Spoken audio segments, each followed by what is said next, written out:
તો આ વચ્ચે મહત્વપૂર્ણ સમાચાર મળી રહ્યા છે। હાલ જે વિગતો મળી રહી છે તે અનુસાર નામાંકન ભરવાની જે પ્રક્રિયા થઈ રહી છે તેમાં આશા પટેલ ઊંઝા પેટા ચૂંટણી માટે ફોર્મ ભરશે।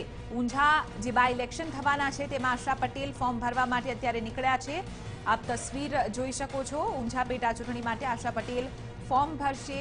આપને કહી શકાય કે જે માટે તમામ સમર્થકોમાં પણ ઉત્સાહ જોવા મળી રહ્યો છે।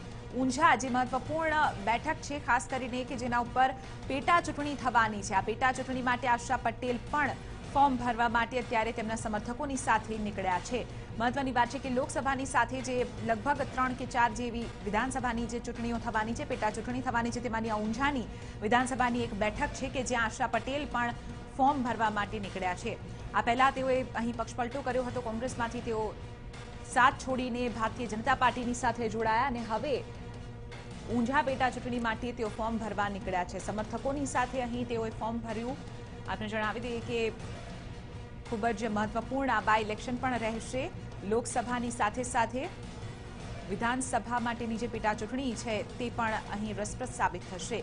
મહત્વની વાત છે કે આશાબેન પટેલ જે સ્થાનિક ચહેરો જ છે અને કોંગ્રેસની સાથે તેઓએ હાલમાં જ છેડો ફાડ્યો છે। કોંગ્રેસ સાથેની કહી શકાય કે અવગણનાને લઈને તેઓએ છેડો ફાડ્યો છે અને ત્યારબાદ તેઓ ભારતીય જનતા પાર્ટીમાં જોડાયા અને કહી શકાય કે હવે પેટા ચૂંટણીમાં તેમનો જ ચહેરો અહીં મૂકવામાં આવી રહ્યો છે।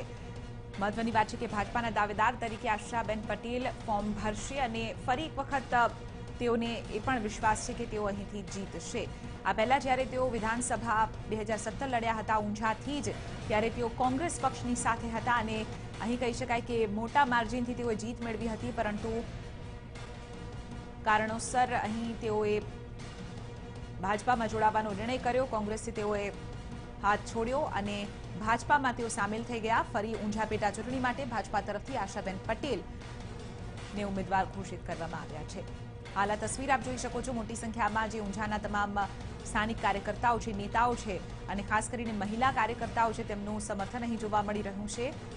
બે તસવીર આપ જોઈ શકો છો। એક તરફ આશા પટેલની તસવીર તો બીજી તરફ ગીતા પટેલની તસવીર।